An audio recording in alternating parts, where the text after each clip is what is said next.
Good evening everyone. Audio video clear है आप लोगों तक?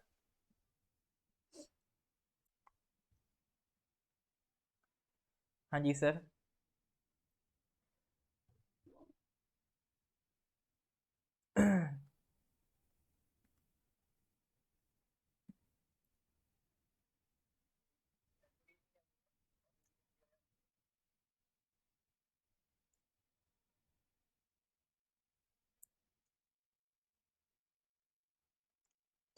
हाँ जी, तो आज ना लास्ट क्लास है अपना करंट जुलाई सॉरी जनवरी के करंट अफेयर्स का। आज अपना लास्ट क्लास है ना। फिर इसके बाद अगली क्लास से हम लोग फरवरी का स्टार्ट करेंगे। देखिए, शुरू करने में थोड़ा सा टाइम लग जाता है, क्योंकि 100+ हमारे व्हाट्सएप ग्रुप में सब में हमें लिंक भेजना पड़ता है ना, तो इस चक्कर में तो लाइव होने के बाद it still takes around 5 minutes. तो जैसी क्लास लाइव हुआ करे आप करीब 5 मिनट का वेट कर लिया करें, फिर आपका क्लास स्टार्ट हो जाएगा। ठीक है, चलो जी। तो पहले एक बार देख लेते हैं पिछले जो दिनों में हमने क्वेश्चंस रिवाइज करे हैं, मतलब जो क्वेश्चन अटेम्प्ट करे हैं, देखें कितना आपको उनमें से याद है। जैसे अभी recently India and which of the following countries have signed an agreement on green hydrogen development and the laying of under sea cable connecting under one sun one world one grid initiative. इसके तहत हमने एक country के साथ sign किया है। तो सवाल ये है कि सर वो कंट्री कौन सा है? ऑस्ट्रेलिया, यूएई, फ्रांस या फिर यूके? बताइए सर। बिल्कुल करेक्ट आंसर क्या था? यूएई। ठीक है, ये एग्रीमेंट हमने किसके साथ किया है? यूएई के साथ किया है।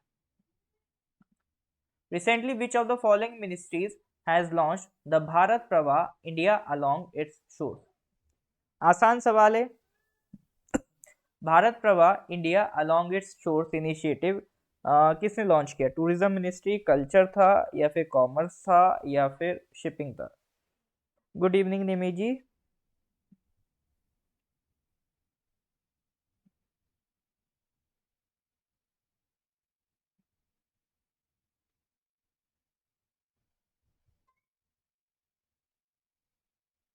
हाँ जी सर, क्या ये क्वेश्चन हम लोग पहले डिस्कस कर चुके हैं? जो भी आपको इसका करेक्ट आंसर लगता है वो बताइए।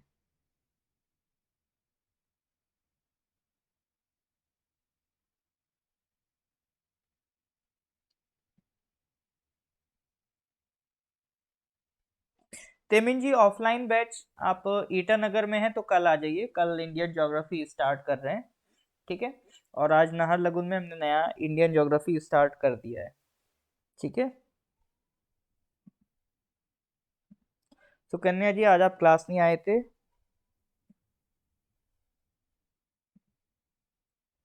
पॉलिटी क्लास इसलिए नहीं हुआ क्योंकि मेरा ऑफलाइन क्लास था, और ऑफलाइन क्लास से पहुंचते पहुंचते मुझे यहाँ लग गया टाइम।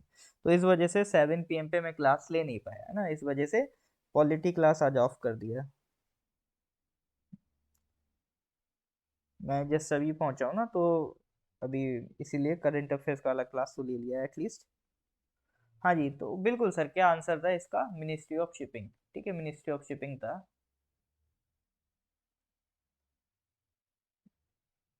ये भी क्वेश्चन कल करा था सर, जियोटेल स्पेसक्राफ्ट से रिलेटेड। जियोटेल स्पेसक्राफ्ट का मिशन साइन हुआ है, तो ये कौन डेवलप कर रहा है? नासा के साथ जियोटेल कौन कर रहा है? ओह अच्छा, आप ईटानगर शिफ्ट हो गए हैं, तो कल आएंगे ना आप? आज गए थे, अच्छा। तो आज तो मैथ्स का क्या होगा? ठीक है, तो कल ईटानगर में जीके का करेंगे क्या आप फिर?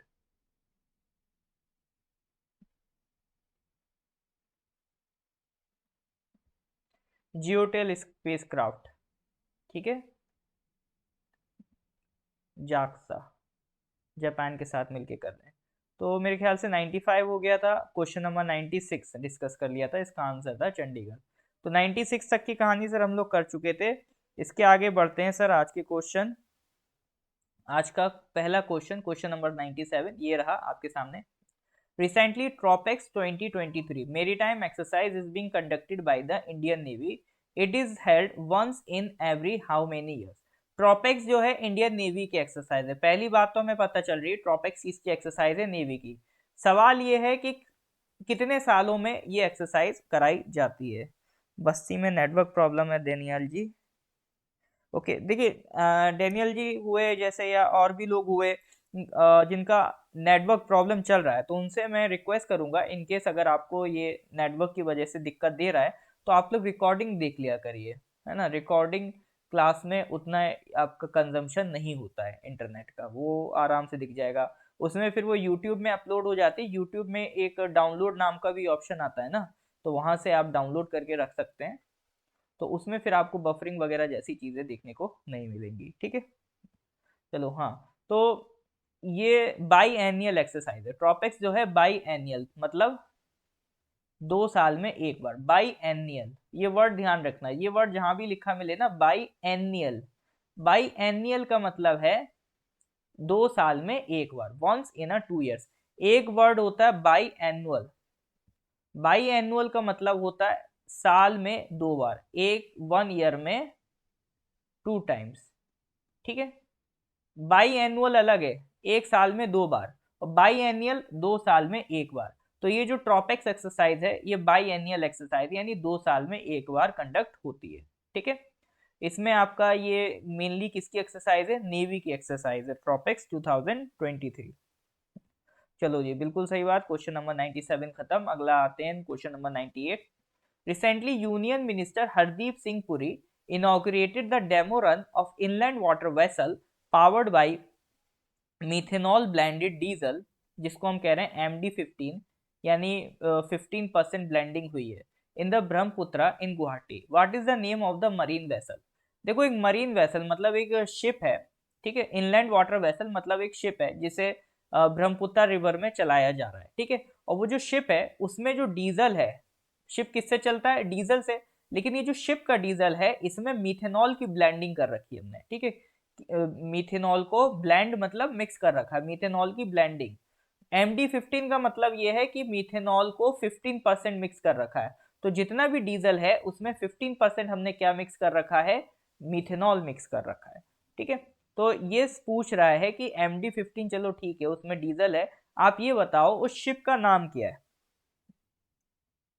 ठीक है। तो सुकन्या जी ए कह रहे हैं और बाकी लोग सी ज्यादातर कह रहे हैं। अरे भैया ये ये देखो मुझे मालूम था ये यही होगा, गंगा विलास, अभी बस एक ही शिप का नाम हमने सुना है गंगा विलास, तो जहां भी दिखे गंगा विलास, जहां भी दिखे गंगा विलास, मतलब जहां गंगा विलास दिख जाए वहां तो वो तुक्का गंगा विलास ही होगा।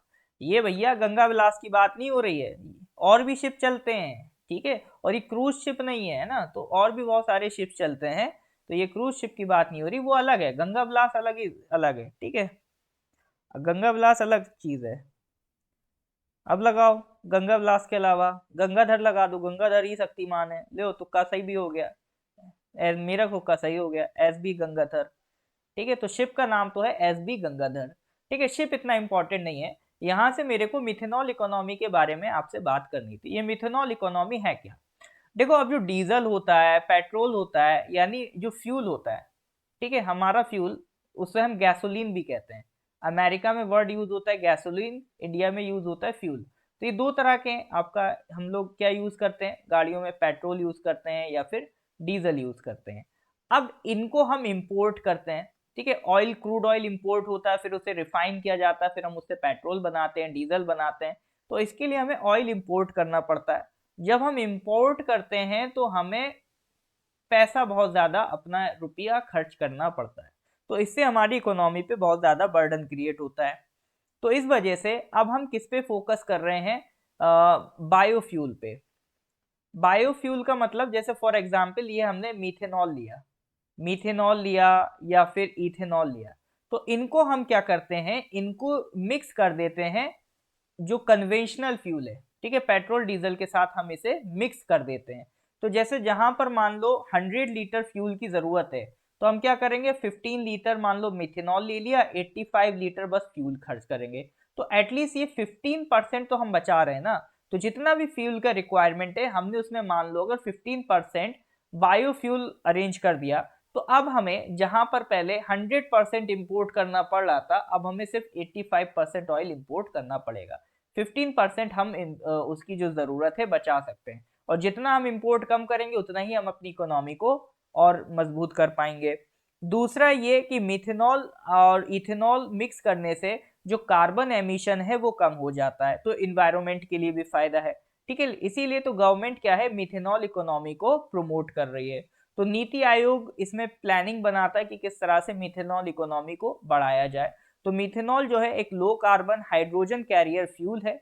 इसमें मतलब मिथेनॉल में क्या होता है, आपका हाइड्रोजन होते हैं, तो हाइड्रोजन की वजह से आपका कार्बन एमिशन इसमें कम देखने को मिलेगा। ठीक है, और जो ये बनता किससे, जैसे जो कोयले होते हैं उनकी जो ऐश होती है उससे, एग्रीकल्चर में जो वेस्ट बचता है उससे, या फिर जो थर्मल पावर प्लांट्स में से कार्बन डाइऑक्साइड मिलती है उससे, या फिर जो नेचुरल गैस, इन सारी चीजों से मिथेनॉल बनाया जाता है। ठीक है, तो मिथेनॉल का पर्पस क्या है, पर्पस ये है कि जो हमारा आपका क्रूड ऑयल है उसके इंपोर्ट को कम किया जा सके। ये लिखा भी है, blending 15% methanol in gasoline would as a consequence lead to at least 15% reduction in the import of the gasoline crude oil. In addition it would cut down green house gas emission by 20%। इसलिए air quality भी improve होगी, air और हमारा import पे भी burden कम होगा। ठीक है, तो इसीलिए हम मिथेनॉल इकोनॉमी को बढ़ाना चाहते हैं, और मिथेनॉल इकोनॉमी से क्या होगा, मिथेनॉल के प्रोडक्शन के लिए और ज्यादा जॉब अपॉर्चुनिटीज भी क्रिएट होंगी। तो ये भी एक फायदा है methanol economy. I hope it is clear no, yes और नो। अगर मिथेनॉल इकोनॉमी क्लियर है तो please give me thumbs up. हाँ जी सर, यहाँ तक समझ रहे हैं।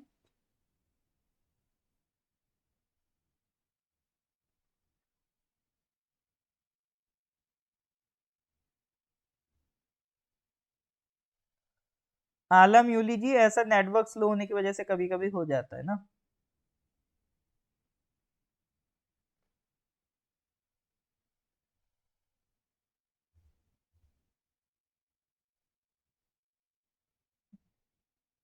क्लियर है।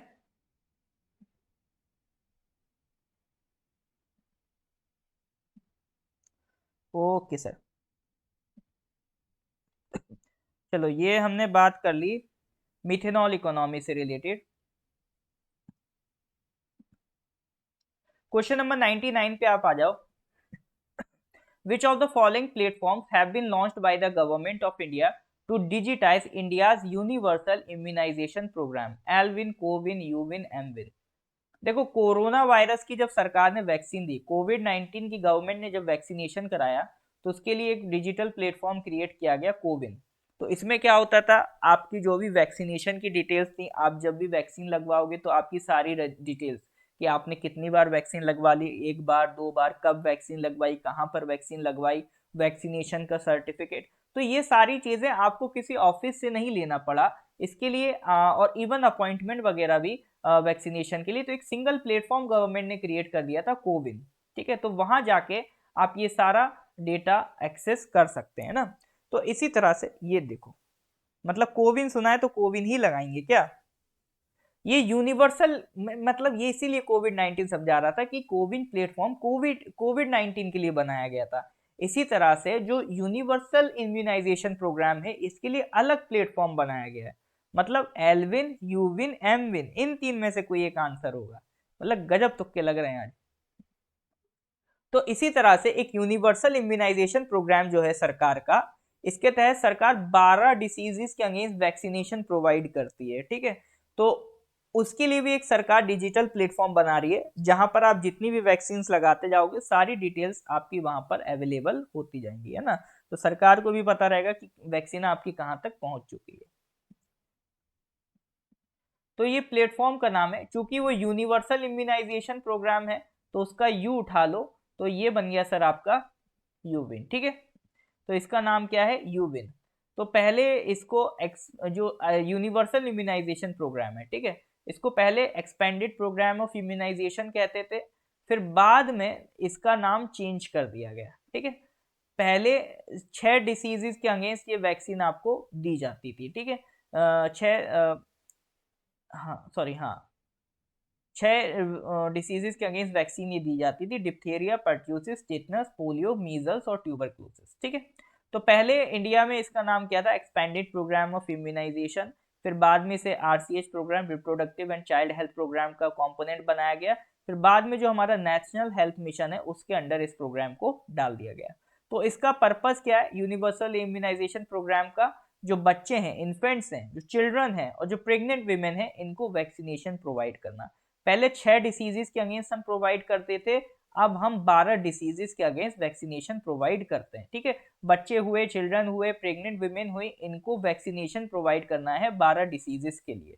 कौन कौन सी? Diphtheria, pertussis, tetanus, oral polio vaccine, diarrhoea, tuberculosis, measles, mumps, rubella, hepatitis B, pneumonia and Japanese encephalitis. तो ये 12 डिसीजेस के अगेंस्ट आपको क्या प्रोवाइड करना है? वैक्सीनेशन गवर्नमेंट प्रोवाइड करेगी। तो इसी प्रोग्राम को हम क्या कहते हैं सर? इसी प्रोग्राम को हम कहते हैं यूनिवर्सल इम्यूनाइजेशन प्रोग्राम। ठीक है, इस यूनिवर्सल इम्यूनाइजेशन प्रोग्राम। तो 12 डिसीजेस के अगेंस्ट गवर्नमेंट वैक्सीनेशन प्रोवाइड कर रही। आई hope it is clear now. हाँ जी सर, कोई डाउट है?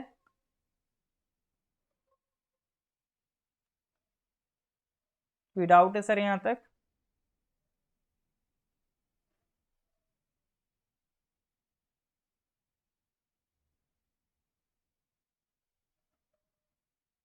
तो ये ध्यान रखना, यूनिवर्सल इम्यूनाइजेशन प्रोग्राम।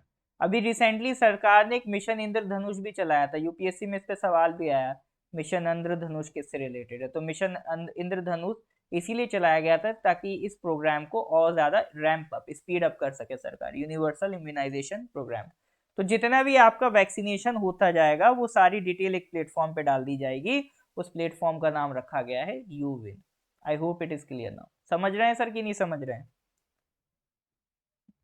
तो इसमें एक तो यूविन प्लेटफॉर्म ध्यान रखना, दूसरा यूनिवर्सल इम्यूनाइजेशन प्रोग्राम ध्यान रखना कि यूनिवर्सल इम्यूनाइजेशन प्रोग्राम क्या है।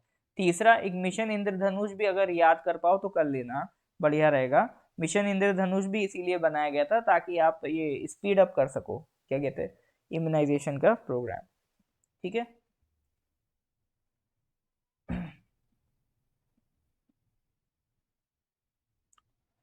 ऑल राइट सर, आ जाइए फिर sir question number 11, question number 100। Recently, Atal Pension Yojana has crossed the 10 million enrollment for the first time in a calendar year, reaching a total 12.5 million enrollments in 2022. It is administered by which of the following organizations? Atal pension योजना में जो enrolments हैं वो बढ़ गई हैं। ठीक है, कितनी हो गई, क्या हो गई, ये हमारे लिए इतना मैटर नहीं करता। हमें ये ध्यान रखना ये जो पेंशन योजना है इसको कौन चला रहा है, अटल पेंशन योजना को कौन चलाता है?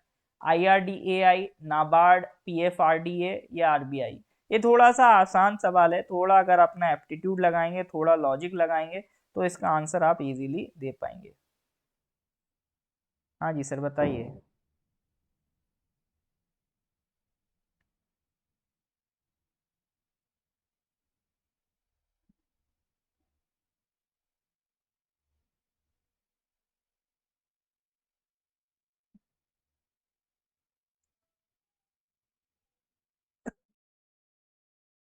अटल पेंशन मतलब क्या है भाई? पेंशन, मार्शल जी कैसी तुक्के लगा रहे हो आप? वर्ड पकड़ो भाई, पेंशन, पेंशन, पेंशन, पेंशन भैया पकड़ो। पेंशन योजना है तो कौन करेगा? IRDAI, नाबार्ड क्यों करने लगे? और क्या काम की कमी हो गई उनके पास? इसको भी कौन रेगुलेट करेगा? PFRDA। पेंशन से रिलेटेड जो भी मामले हैं कौन देखता है? PFRDA। तो correct answer is sir PFRDA, pension fund regulatory and development authority of India. India में भी जो पेंशन से रिलेटेड मामले होते हैं उनसे कौन देखता है? PFRDA। अब सर देख लेते हैं अटल पेंशन योजना के बारे में। देखो पेंशन का जो कंसेप्ट था हम लोग किसके लिए समझते हैं? जो नौकरी पेशा लोग होते हैं, जैसे गवर्नमेंट सेक्टर में जो लोग पहले नौकरी करते थे उनके लिए पेंशन का कंसेप्ट आया। अब प्राइवेट सेक्टर में भी नेशनल पेंशन सिस्टम अगर आप ज्वाइन करना चाहें तो आप कर सकते हैं, है ना। इसके तहत आप प्राइवेट नौकरी करते हुए भी अगर आप एम्प्लॉय हैं, कहीं नौकरी कर रहे हैं प्राइवेट में भी, तो आप पेंशन सिस्टम को ज्वाइन कर सकते हैं।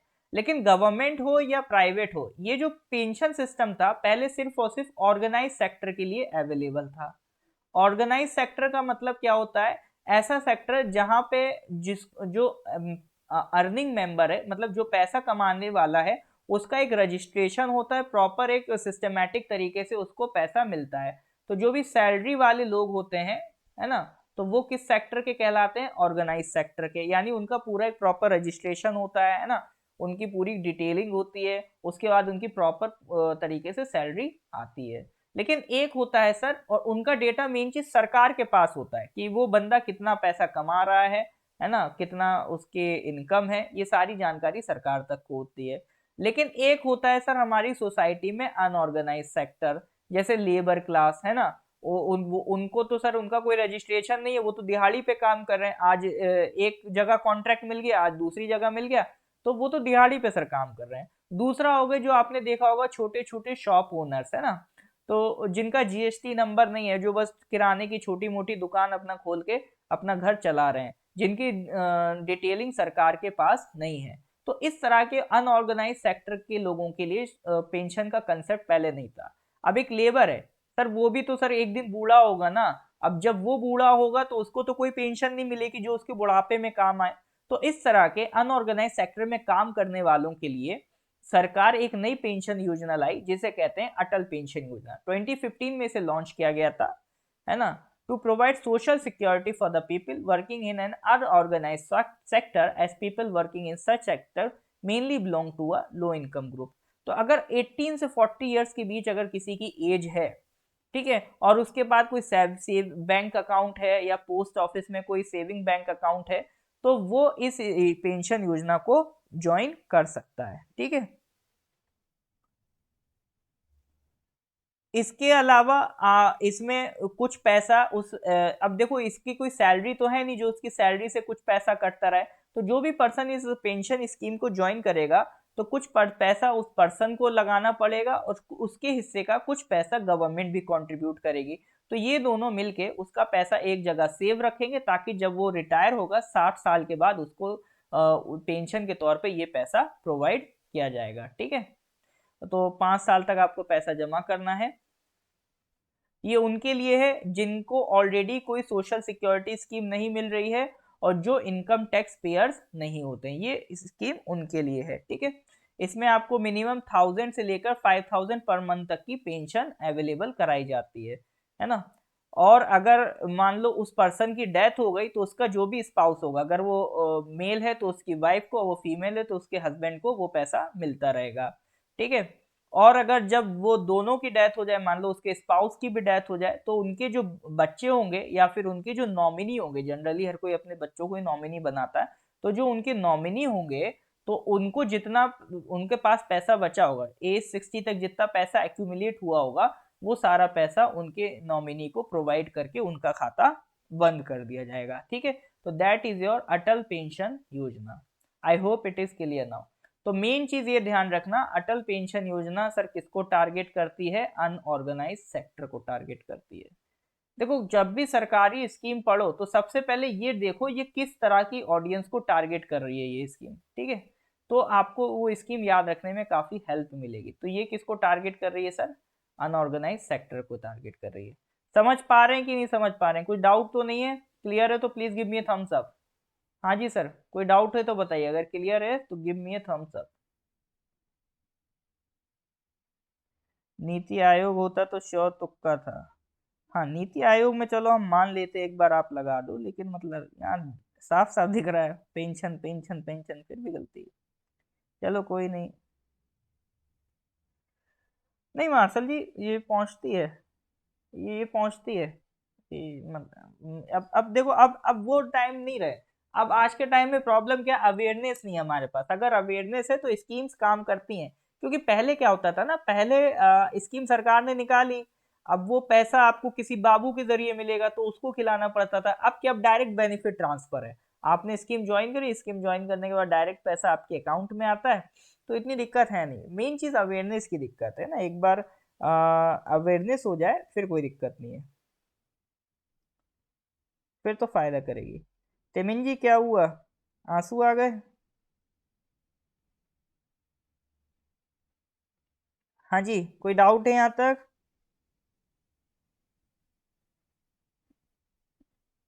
नहीं है तो अगले क्वेश्चन पे आ जाओ, क्वेश्चन नंबर 101। जल रिसेंटली जल जीवन mission achieve the 11 crore tap water connection. इस मिशन के तहत 11 करोड़ टैप वाटर लगा दिए सरकार ने। इस मिशन का पर्पज है सेफ और adequate drinking water individual house hold तक पहुंचाएं, वो टैप कनेक्शन के थ्रू रूरल इंडिया में। तो ये टारगेट जो है, सवाल ये है कि सरकार के जो टारगेट है कि हर एक रूरल घर में एक वाटर टैप हो जिसके थ्रू वो साफ और सेफ पानी पी सके। तो ये टारगेट कब तक पूरा करना है? 2023, 24, 25, 30।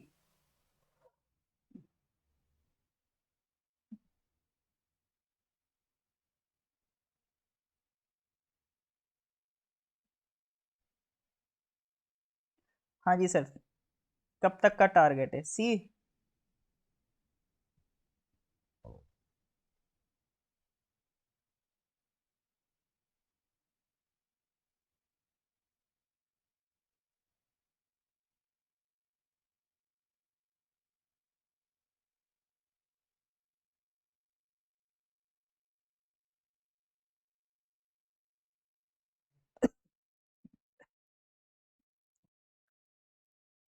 24 सर, 25 ज्यादा टाइम दे दिया, 24 तक है। क्योंकि ये 2019 में जब मोदी जी की दोबारा सरकार बनी थी 2019 में, तब एक नई मिनिस्ट्री क्रिएट हुई थी, मिनिस्ट्री ऑफ जल शक्ति, ठीक है। तो उसी का ये मिशन लॉन्च हुआ था 2019 में, जल जीवन मिशन। तो इसका पर्पस क्या है? Safe drinking water to all household in rural India by 2024 through individual household tap connection, ठीक है। तो 2019 में स्कीम आई थी, 5 साल का टारगेट था, तो ये 2024 तक को इन्हें अपना टारगेट पूरा करना है। तो एक हर घर नल से जल, ये इनिशिएटिव फाइनेंस मिनिस्टर ने अनाउंस किया था 2019 के बजट स्पीच में, ठीक है। देखो, पानी पहुंचाने की जरूरत इसलिए है क्योंकि इंडिया अभी अपनी टाइम की वर्स्ट वाटर प्रॉब्लम हैंडल कर रहा है। नीति आयोग ने एक रैंकिंग निकाली थी, कंपोजिट वाटर मैनेजमेंट इंडेक्स, ठीक है। तो ये ध्यान रखना, ये रैंकिंग किसने निकाली है? नीति आयोग ने, कंपोजिट वाटर मैनेजमेंट इंडेक्स। तो उनके हिसाब से 21 इंडिया में ऐसी सिटीज हैं जो आने वाले दिनों में डे जीरो एक्सपीरियंस कर सकती हैं। 21 शहर ऐसे हैं इंडिया में जो आने वाले दिनों में डे जीरो एक्सपीरियंस कर सकते हैं। डे जीरो का मतलब क्या है? डे जीरो ऐसा दिन होगा जहां पर उस शहर में पीने के लिए एक बूंद पानी नहीं होगा, ठीक है। डे जीरो ऐसा दिन होगा जहां उस शहर में एक दिन पीने के लिए बिल्कुल भी पानी नहीं बचेगा। जैसे आपका दिल्ली है ना, आपका चेन्नई है, बेंगलुरु है, हैदराबाद, ये ऐसे बड़े बड़े शहर हैं जहां पर पानी का खतरा खतरा बहुत ज्यादा मंडरा रहा है। तो पानी की व्यवस्था प्रॉपर करने के लिए, और साथ ही साथ जो हमारे 84% रूरल हाउस होल्ड्स हैं उनको पाइप से पानी नहीं मिल रहा है, ठीक है।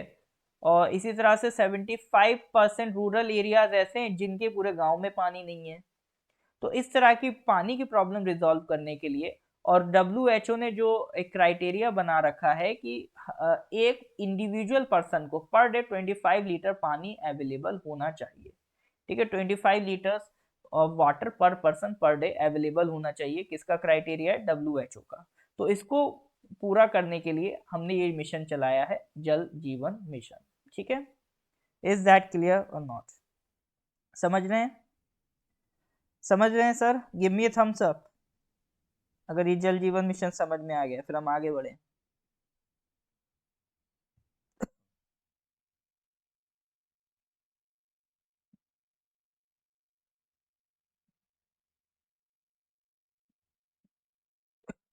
चलो जी, फिर 101 के बाद 102। Recently, UNESCO has designated Odisha as a World Heritage in Danger Site. It is in which of the following countries? देखो, यूनेस्को कुछ साइट्स को टैग करता है as a world heritage site. अब कुछ वर्ल्ड हेरिटेज साइट हैं जो खतरे में है, या तो वॉर की वजह से, या पॉल्यूशन की वजह से, या क्लाइमेट चेंज की वजह से वो डेंजर में है, वो खत्म हो सकती हैं, डिस्ट्रॉय हो सकती हैं। तो ऐसी साइट्स को यूनेस्को टैग कर देता है world heritage in danger site. मतलब ऐसी वर्ल्ड हेरिटेज साइट जो डेंजर में है उसको टैग कर देंगे as a world heritage in danger site. तो इसी तरह की एक साइट है उड़ीसा, उसको टैग किया यूनेस्को ने as world heritage in danger site. तो सवाल ये है कि ये उड़ीसा जो आपकी साइट है ये किस कंट्री में है? यमन में है, लिबिया में, अफगानिस्तान में है, या फिर यूक्रेन में है?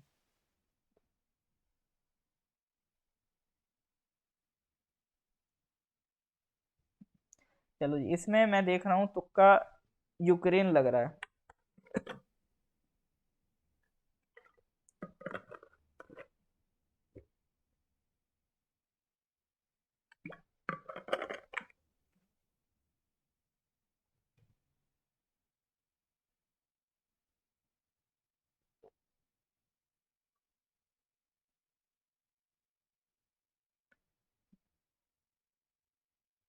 बिल्कुल sir, correct answer is Ukraine. ठीक है, ओडिशा जो आपकी साइट है, ये क्या है, ओडिशा एक पोर्ट है यूक्रेन में ना। ये वाला हिस्सा क्रीमिया है, यही रशिया ने एनेक्स कर लिया है। ठीक है, ये जो क्रीमिया है ये रशिया ने हड़प लिया। देखो, क्रीमिया रीजन इसलिए भी ग्रैब किया है क्योंकि रशिया का देखो ब्लैक सी में एक्सेस चाहिए था। अगर क्रीमिया रशिया के पास नहीं होता तो क्रीमिया के जरिए यूक्रेन यहाँ पे इनको रोक सकता था। तो यहाँ पे इन्हें फ्री मूवमेंट चाहिए कर्च स्ट्रेट में, तो इसीलिए रशिया ने यूक्रेन क्रीमिया को उड़ा लिया। अब यूक्रेन के साथ वॉर चल रहा है, यूक्रेन की कैपिटल है कीव। अब यहाँ पे एक पोर्ट बना है उड़ीसा। ठीक है, ब्लैक सी के पास है, कीव से 500 किलोमीटर। तो ये जब रशियन एम्पायर था, तो रशियन एम्पायर ने 1794 में ऑटोमन के साथ वॉर करके ये एरिया छीन लिया था। ठीक है, तो उस टाइम रशिया की क्वीन थी एम्प्रेस थी कैथरीन। कैथरीन एम्प्रेस ने उड़ीसा को क्रिएट किया था, फाउंड किया था। तो ये रीजन उन्होंने ऑटोमन एम्पायर से 1794 में छीन लिया था। उड़ीसा एक ग्रीक वर्ड है, वहां पे फिर रिलीजियस फ्रीडम वगैरह लोगों को देके प्लस, और उनको ये उन्होंने ये पूरा जो पोर्ट है फ्री पोर्ट बना दिया था, मतलब यहाँ पर किसी तरह के टैक्सेस नहीं लगाए गए थे। ठीक है, तो उड़ीसा इज बहुत ही फेमस वर्ल्ड हेरिटेज साइट है, और ये अब डेंजर में है चूंकि वॉर की वजह से। ठीक है, हाँ जी, jack jack almost everyday current affairs class होता है। किसी दिन अगर बिजी हो जाए तो ऑफ कर देते हैं, या फिर कभी कभी हम कुछ एक्स्ट्रा टॉपिक्स भी डिस्कस कर देते हैं। बाकी अपना क्लास तो फिक्स है, डेली का है। क्वेश्चन नंबर 103 पे आइए। Which of the following ministries has announce to hand over 1,000 monuments to the private sector for their upkeep under the revamped monument Mitra scheme? सरकार की एक स्कीम है रिवैम्प्ड मॉन्यूमेंट मित्रा scheme, जिसके तहत जितने भी मतलब कुछ हमारे हेरिटेज साइट्स हैं, करीब 1,000 मॉन्यूमेंट्स इंडिया के, वो प्राइवेट सेक्टर को दे दिए जाएंगे ताकि वो उसको मेंटेन कर पाए। अभी देखो क्या है ना, G20 की मीटिंग है, और G20 की मीटिंग में जितने भी लोग आएंगे तो उनको इंडिया की डिफरेंट डिफरेंट मॉन्यूमेंट साइट्स घुमाई जाएंगी। तो सरकार चाहती है वो मॉन्यूमेंट साइट्स तब तक बहुत बेहतरीन रिवैम्प हो जाए, मतलब जो भी उनमें दिक्कत है ना, बिल्कुल बेहतरीन से फर्निश हो जाए। अभी आर्कियोलॉजिकल सर्वे ऑफ इंडिया कर रहा है, लेकिन सरकार को मालूम है अगर प्राइवेट सेक्टर को दे देंगे तो प्राइवेट सेक्टर तो बहुत तेजी से करेगा। तो इस वजह से ये 1,000 मॉन्यूमेंट्स ESI से उठा के कहाँ दे दिए जा रहे हैं, रिवेंट मॉन्यूमेंट मित्रा स्कीम के तहत प्राइवेट सेक्टर को दे दिए जा रहे हैं।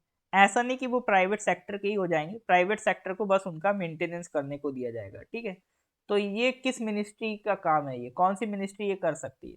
तो बहुत सिंपल है, आर्कियोलॉजिकल सर्वे ऑफ इंडिया किस मिनिस्ट्री के तहत आता है? अगर ये आप बता ले गए तो आप कर ले जाओगे इसे।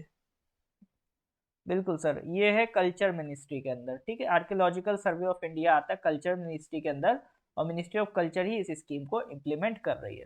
देखो, हर कंपनी की एक रिस्पॉन्सिबिलिटी होती है, कॉर्पोरेट सोशल रिस्पॉन्सिबिलिटी, मतलब उन्हें अपने प्रॉफिट का 2% पैसा किसी सोसाइटी के अच्छे काम में लगाना पड़ता है, या जैसे किसी एनजीओ को दे दिया, अपना कोई फाउंडेशन क्रिएट कर दिया, इस तरह से ये कुछ परसेंट पैसा सरकार कहती है ये आपको सोशल वर्क में लगाना है।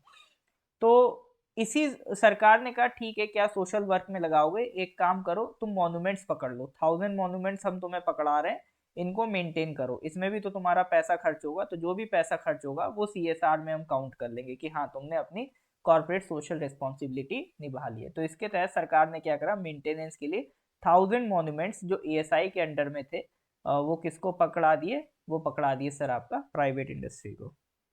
ठीक है सर, इज दैट क्लियर और नॉट? समझ रहे हैं कि नहीं समझ रहे हैं? हाँ जी सर, क्लियर है तो give me thumbs up.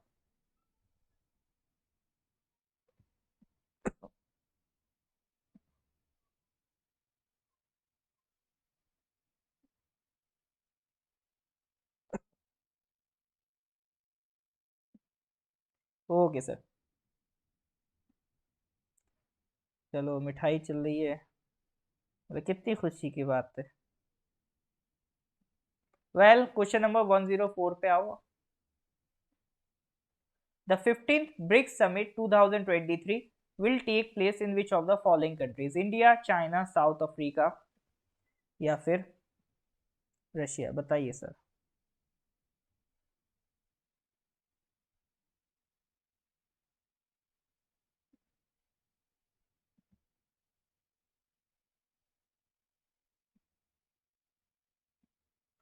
15th BRICS summit 2023 किस कंट्री में हो रही है? इंडिया, चाइना, साउथ अफ्रीका या रशिया?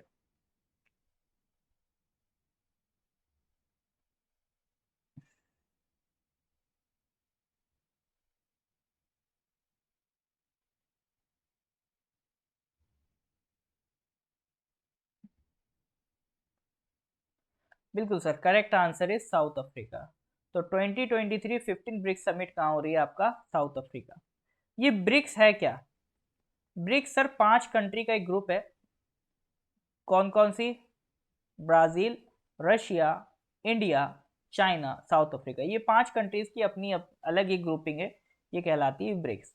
अगर ब्रिक्स को ओवरऑल देखा जाए तो ये दुनिया की 41% पॉपुलेशन है, ठीक है। 24% ऑफ द वर्ल्ड जीडीपी है, और वर्ल्ड ट्रेड जितना भी हो रहा है तो इसमें इन कंट्रीज का 16% शेयर है। तो अपने आप में एक रिमार्केबल कलेक्टिवनेस है, रिमार्केबल क्या कहते हैं, एक ग्रुपिंग है ये ब्रिक्स अपने आप में, क्योंकि एक बड़ा चंक ये दुनिया का कवर करता है। 1/4 जीडीपी तो ब्रिक्स की ही है दुनिया में।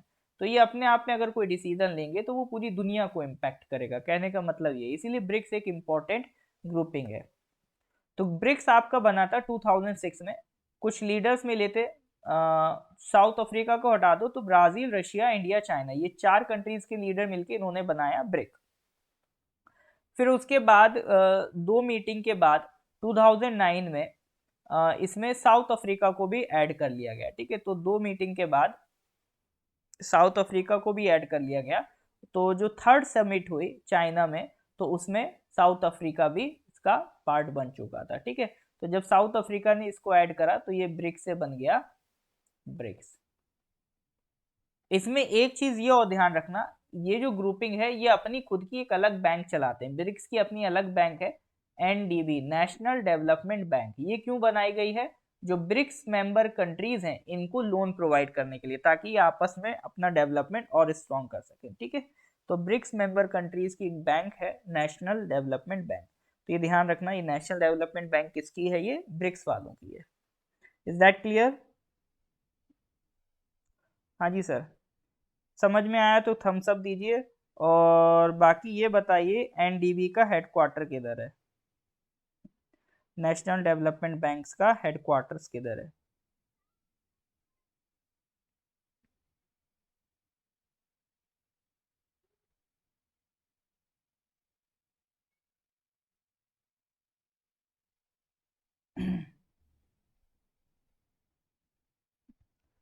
अगर और कोई कंट्री ज्वाइन करेगी तो चेंज हो जाएगा ना। अभी किसी ने नहीं ज्वाइन करा, अभी यही 5 हैं ब्रिक्स में। एनडीपी नहीं है, NDB, B for Bombay, national development bank. इस बैंक का हेडक्वार्टर बहुत इंपॉर्टेंट है, ध्यान रखना कहाँ पर है? शंघाई, शंघाई, चाइना, ठीक है। चाइना में इसका हेडक्वार्टर है, शंघाई में है सर एनडीबी का हेडक्वार्टर, ठीक है। ध्यान रखिएगा। क्वेश्चन नंबर 105 पे आइए। निधि आपके निकट 2.0 ये प्रोग्राम कौन चला रहा है? Employ state insurance corporation, employ provident fund organisation, RBI, NITI Aayog? हाँ जी सर। निधि आपके निकट, निधि मतलब आपका जो मनी है, आपके निकट, ये प्रोग्राम कौन चला रहा है? निधि आपके निकट 2.0, ईएसआईसी, आरबीआई, ईपीएफओ या फिर नीति आयोग?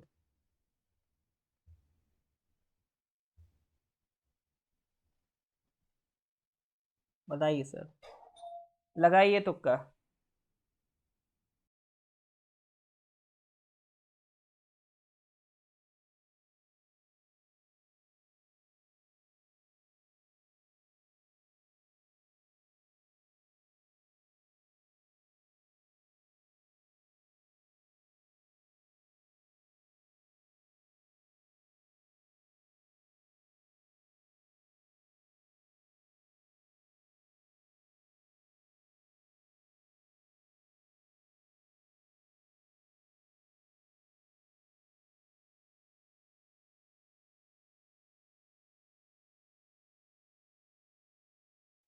साउंड कैसा आएगा, थोड़ी देर के लिए बंद कर दिया था मैंने, अब आ रहा होगा देखो। निधि आपके निकट 2.0, ये जो स्कीम है ये चला रहा है आपका EPFO, employees provident fund organisation, ठीक है। ईपीएफओ ये प्रोग्राम चला रहा है। देखो ईपीएफओ की दिक्कत ये थी कि ये हर डिस्ट्रिक्ट में एक साथ अवेलेबल नहीं हो पा रहा था, तो इनकी जो आउटरीच है हर डिस्ट्रिक्ट में वो बहुत कम थी। तो अब अपनी ये आउटरीच बढ़ा रहे हैं, हर एक डिस्ट्रिक्ट में अपनी प्रेजेंस बना रहे हैं, ठीक है। तो इसीलिए उसके लिए एक प्रोग्राम चला रहे हैं, निधि आपके निकट 2.0। इसके तहत जो हर एक डिस्ट्रिक्ट में ये अपनी पहुंच बढ़ाएंगे, ताकि हर एक डिस्ट्रिक्ट में अवेलेबल होंगे, ताकि आपको कहीं मतलब इनके हेडक्वार्टर वगैरह विजिट ना करना पड़े, ठीक है। ईपीएफओ की बात करें तो देखो जितना भी प्रोविडेंट फंड है और जो पेंशन अकाउंट्स है, ठीक है, जो भी ऑर्गेनाइज सेक्टर इंडिया में जो भी काम कर रहे हैं, जैसे सरकार है ना, सरकार पेंशन के लिए पीएफ काटती है, आपका प्राइवेट कंपनीज पेंशन के लिए पीएफ काटती हैं, ठीक है। तो जो भी प्रोविडेंट फंड वगैरह काटा जाता है तो इन अकाउंट्स को कौन मैनेज करता है, ईपीएफओ मैनेज करता है, ठीक है सर। ईपीएफओ ईपीएफओ बना है अपना एक कानून, employees provident fund and miscellaneous provisions act, इसके तहत वो अपना सारा काम करता है। अब सवाल ये आता है कि सर ईपीएफओ को कौन सी मिनिस्ट्री कंट्रोल करती है, तो ये बहुत इंपॉर्टेंट चीज है, ये ध्यान रखना। कई लोग मजे मजे में फाइनेंस मिनिस्ट्री लगाए जाते हैं, ठीक है। ईपीएफओ बना है एम्प्लॉयज के लिए, और एम्प्लॉयज के लिए जो मिनिस्ट्री है वो है ministry of labour and employment, ठीक है। तो ministry of labour and employment manage करती है ईपीएफओ को। तो ये जानकारी ध्यान रखिएगा regarding EPFO. I hope it is clear now. हाँ जी सर, ठीक है यहाँ तक।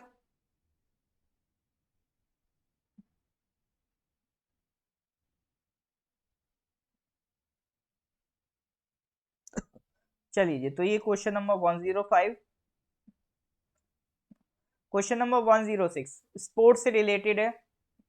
विच of the following countries has won the FIH federation of international hockey men's hockey world cup 2023? Men's hockey world cup 2023 कौन सी कंट्री ने जीता? बेल्जियम, ऑस्ट्रेलिया, जर्मनी या फिर इंडिया?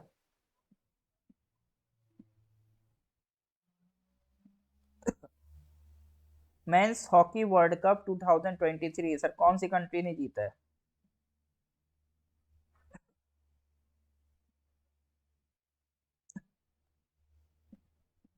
जर्मनी ने जीता है, ठीक है। ये अवार्ड किसने जीता है? जर्मनी ने। लास्ट क्वेश्चन आज का। Recently Mughal gardens at the Rashtrapati Bhavan in Delhi have been renamed as which of the following? Amrit Udyan, Rashtriya उद्यान, कलाम उद्यान, अशोक उद्यान। मुगल गार्डन्स का नाम चेंज कर दिया गया अभी। सिंपल क्वेश्चन है, लास्ट के दो बिल्कुल लास्ट के दो सिंपल क्वेश्चन है। तो मुगल गार्डन्स का नाम देखो, मुगल गार्डन्स क्या था? मुगल गार्डन एक आर्ट है, मतलब मुगल्स का एक तरीका था गार्डन बनाने का, वो चार बाग बनाते थे, मतलब एक इधर एक इधर, मतलब स्क्वायर में वो बाग वो गार्डन बनाया करते थे, ठीक है। तो उनका एक अलग स्पेसिफिक डिजाइन था, गार्डन्स में उनको बहुत ज्यादा दिलचस्पी थी, बहुत ज्यादा शौक था। बाबर ने अपनी ऑटोबायोग्राफी में बाबरनामा में लिखा भी है कि मुझे गार्डन्स बनाने का बहुत शौक है, गार्डन्स बहुत अच्छे लगते हैं, इसीलिए मुगल्स देखना जगह जगह पे बहुत गार्डन बनाए, ताजमहल देख लो, हुमायूं टॉम्ब देख लो, तो इसी डिजाइन में आपको सारे उनके गार्डन्स मिलेंगे। गार्डन को उर्दू में कहते हैं बाग, और ये चार होते हैं ना, तो 1 2 3 4, इसीलिए इनको कहते हैं चार बाग, ठीक है। चलो, तो अभी मुगल गार्डन्स का नाम चेंज करके अमृत उद्यान कर दिया गया है। तो मुगल गार्डन्स ये बने कब थे? देखो, पहले तो इंडिया की कैपिटल कैलकाटा थी। 1911 में ब्रिटिशर्स ने डिसाइड किया दिल्ली चलते हैं, दिल्ली चलो, दिल्ली चले आए। अब दिल्ली में भैया पहले कैपिटल डेवलप करना पड़ेगी, तो 4000 एकड़ की जमीन ली उन्होंने। और एक थे एडविन ल्यूटियंस, आर्कियोलॉजिस्ट थे एडविन ल्यूटियंस, उन्हें कहा कि ठीक है दिल्ली में तुम नया प्रेस वाइसरॉय हाउस बनाओ, नया पार्लियामेंट बनाओ। ये सारा डेवलपमेंट का काम किसे दे दिया? लुटियंस को दे दिया। इसीलिए जो ये पार्लियामेंट और ये प्रेसिडेंट हाउस वाला एरिया है, इसे हम लोग लुटियंस दिल्ली कहते हैं। लुटियंस दिल्ली क्यों कहते हैं? क्योंकि इसकी पूरी आर्कियोलॉजी किसकी है? एडविन लुटियंस की है, ठीक है। रायसीना हिल पर प्रेसिडेंट हाउस बना रखा है। तो पहले तो प्रेसिडेंट हाउस नहीं था, पहले इसको कहते थे वाइसरॉय हाउस। यहाँ पर कौन रहते थे? आपका वाइसरॉय रहते थे। तो वाइसरॉय हाउस डेवलप किया गया। अब जो उस टाइम के वाइसरॉय थे, उनकी जो वाइफ थी लेडी हार्डिंगे, उन्होंने इच्छा जाहिर की कि एक मुगल स्टाइल गार्डन होना चाहिए। अब मैडम की बात कैसे टाली जा सकती? तो मैडम ने कहा मुगल स्टाइल गार्डन बनाओ, तो मतलब बनाओ। तो उन्होंने बनाया, ठीक है। तो तब से इस गार्डन का नाम क्या चलने लगा? मुगल गार्डन चलने लगा, ठीक है। उन्होंने एक किताब पढ़ ली थी, Gardens of the Great Mughals by Constance Villiers Stuart. तो इस किताब से इंस्पायर होकर उन्होंने कहा जो गार्डन है मुगल गार्डन बनाओ। तो भाई बना दिया, ठीक है। अब मोदी जी ने उसका नाम बदल दिया, क्या कर दिया? अमृत उद्यान कर दिया। ध्यान रखिएगा, एग्जाम के लिए इंपॉर्टेंट है। चलिए सर, तो ये आज का क्वेश्चन से। इसके बाद लास्ट में एक चीज मैंने आपकी पीडीएफ में ऐड कर रखी है, पद्मा अवार्ड्स। इस साल पद्मा अवार्ड्स किन किन लोगों को रखी है, ध्यान रखिएगा, very very important for this time. क्या क्या ध्यान रखना है? टोटल कितने अवार्ड्स बांटे गए? 106, जिसमें से 91 पद्मा है, पद्मश्री है, 9 पद्म भूषण है और 6 पद्म विभूषण है। देखो पद्मा अवार्ड्स में क्या होता है, जैसे इंडिया में जो सिविलियन अवार्ड्स होते हैं, सबसे हाईएस्ट होता है भारत रत्न। इस साल भारत रत्न किसी को नहीं मिला। उसके बाद जो सेकंड हाईएस्ट कैटेगरी आती है वो आती पद्मा अवार्ड्स। पद्मा में भी 3 कैटेगरी हैं, पद्मा विभूषण जो सबसे टॉप कैटेगरी है, फिर आती पद्म भूषण, ठीक है, second top category of Padma, फिर आती पद्मश्री। तो अगर ओवरऑल सिविलियन में देखो तो फर्स्ट नंबर पे ये, सेकंड, थर्ड, फोर्थ, ये आपके अवार्ड्स की रैंकिंग है। तो भारत रत्न तो किसी को नहीं मिला इस साल, बट पद्मा अवार्ड्स मिले। तो 106 पद्मा अवार्ड्स अनाउंस हुए हैं, जिसमें से 6 पद्म विभूषण है, 9 पद्म भूषण है, 91 पद्मश्री हैं। ये बिल्कुल ध्यान रखना, बहुत इंपॉर्टेंट है एग्जाम में। डायरेक्ट यही पूछ लेता कितने पद्म विभूषण मिले हैं, कितने पद्म भूषण मिले हैं, या कितने पद्मश्री मिले हैं, और टोटल कितने पद्मा अवार्ड्स मिले हैं, ये क्वेश्चन पूछ लेता है, ठीक है। उसके अलावा ये ध्यान रखना कि पद्मा अवार्ड्स की एक लिमिट है, ठीक है, कि 120 से ज्यादा नहीं दिए जा सकते इसमें। लेकिन जो पॉस्टमस अवार्ड्स है, मतलब किसी के मरने के बाद उसे अवार्ड दिया जाए, या किसी एनआरआई को, या किसी फॉरेनर को, या किसी ओवरसीज सिटीजन ऑफ इंडिया को एक दिया जाए, तो उसको अगर एक्सक्लूड कर दो, तो उसके अलावा इंडिया में जितने भी लोग हैं उनको मैक्सिमम हम 120 लोगों को अवार्ड दे सकते हैं, ये लिमिट है। जैसे इस बार देखो 106 लोगों को मिले, तो 120 की हमारे पास लिमिट है। ये एलिजिबिलिटी, नॉमिनेशन, बैकग्राउंड, ये सब आप पढ़ लीजिएगा। और कितने लोगों को मिले वो, ये नाम जरूर याद रखना। पद्म भूषण भले ही मत याद रखना, लेकिन पद्म विभूषण के जो 6 नाम है वो जरूर याद रखना, अलोंग विद देयर फील्ड। जैसे बालकृष्ण दोषी जी को मिला है आर्किटेक्चर की फील्ड में, श्री जाकिर हुसैन को आर्ट की फील्ड में, ये वही है तबले वाले, ठीक है, ये वो सख्त लौंडा वाला नहीं है, जाकिर हुसैन है ये, आर्ट तबला, ठीक है। S M Krishna public affairs, जो भी पॉलिटिशियंस होते हैं उन्हें पब्लिक अफेयर्स कैटेगरी में मिलता है। दिलीप महालनोबिस, इन्हें मेडिसिन फील्ड में मिला। पॉस्टमस मतलब मरणोपरांत, जिनको डेथ के, उनके मरने के बाद दिया जाए। श्री निवास वर्धन, इन्हें साइंस एंड इंजीनियरिंग में मिला है। मुलायम सिंह यादव, ठीक है, farmer CM of Uttar Pradesh, इन्हें पॉस्टमस अभी डेथ के बाद मिला है। तो ये है आपका पब्लिक अफेयर्स। जो भी पॉलिटिशियंस होंगे उन्हें किस कैटेगरी में मिलेगा? पब्लिक अफेयर्स कैटेगरी में अवार्ड मिलेगा, ठीक है। चलो जी, तो ये आपका पद्मा अवार्ड्स की जो आपकी ये स्लाइड्स हैं, ये आपके इसी पीडीएफ में अपडेट कर दी गई हैं, है ना। तो जो आपका क्लास का डिस्क्रिप्शन है उसमें लिंक है, वहाँ से आप ये पीडीएफ डाउनलोड कर सकते हैं, ठीक है सर।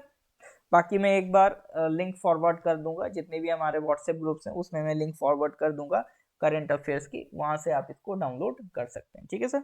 चलिए फिर, लेक्चर अच्छा लगा हो तो please do like and share with your colleagues. फिर मिलते हैं अगली क्लास में, ठीक है sir. Till then, goodbye, have a nice day.